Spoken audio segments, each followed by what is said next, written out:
because I've proven it to myself. Right. So it validates everything in my mind that I want to do now just at a higher level and doing more of it. That's it. Right. You just now leverage it. You now just stack it. So what do these people need to get started? Why aren't they starting? We all know the answer is fear. But the difference with you guys or me or anybody who's followed through is we're more afraid of what life would be like if we don't follow through than the person who's willing to settle for what they got and kind of hope it'll change and maybe purchase something for the moment and then not follow through on it. It's almost like people, overachievers, have a little more fear. They're a little more afraid of missing out. They're afraid of not being there, or they got a strong enough reason to follow through. So I'd say if you're looking at home, you want to give somebody some value, go, where do I start?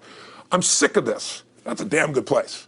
That's probably why they bought the product in the first place, but now they're not. To escape from that for just a minute. What's that? They bought the product to escape from that state. Just for a moment. Yeah. So, because well, guess what? What makes people excited is progress.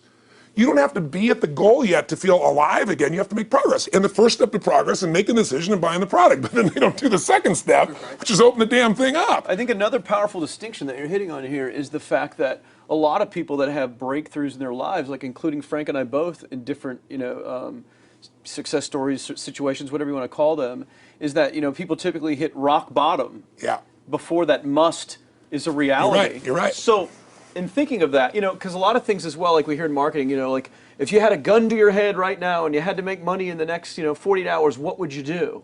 And that really resonates with people. But so I just wanted to bring this into the conversation because I think a big part of the market of all these people aren't people that have their backs completely against the wall yet. That's right. Okay, so they're not in a must situation yet. They're in a desire situation where they're okay in their lives. They do have big dreams and ambitions. They do want greater things, but it's not pushing them yet to the point where they will do what it takes to master have the something. must. So what do you think? How do people go from not having their backs against the wall when they have no choice to say, I'm totally sick of this, to conditioning their minds to go from their situation where they are, which may be okay, to getting something greater? Well, think about this. What pisses you off and what excites you is all relative. $300 a week, no, $2,500 excites him more, that memory to this day, than even the $1 million, he did in his first 24-hour version, right? Or you breaking the 4 minute mile, $1 million. That must have been out of your mind. Tell me about that for a second. What did that feel like? You make $1 million in 24 hours. Nobody in history of the internet's done it. Euphoria. Yeah. It was unbelievable. What was your? It wasn't even about the money. That's exactly right. That's exactly right. It wasn't really about the money. No, it wasn't. I wasn't thinking like, oh, that's how many cars I can buy. No. It just wasn't. It was just breaking through like another barrier of progress. So at that point, it wasn't about your back to your wall. At that point, what it was really about... It was a further point for my fear, is what it really was. Further point for your fear, and for some people, and I think in some cases, it's also a recognition of who I am and what I'm capable of. So for somebody whose life is already great, this is about, what if I could take on another skill that could create more freedom for my life?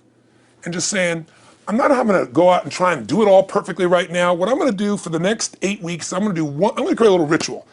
I'm going to do one thing a day to condition my mind, right, so that I get strong, so I follow through. I'm going to read something. I'm going to listen to something. I'm going to immerse myself. I'm going to go for an intense jog, or I'm going to go lift weights, but I'm going to do it consciously to get in a state where I'm going to follow through. That's number one, because people follow through when they're in state. Second, I'm going to get clear about why this is a must for me. It's not because my back's against the wall, but because I want to master an area of life that could create some freedom. I'm not going to master it overnight, but I got the system, I got the plan. I'm going to do one thing a day. I'm going to work on one subject a week. This week's going to be about figuring out what the right product or industry is. Next week's going to be basics of building traffic. And each week I'm going to make a little progress, and I'm going to get to a goal, whatever that is. I'm going to make $1,000, my $300 in a week. I'm going to get to my $2,500. That first $2,500 is the most excited. Unbelievable. The first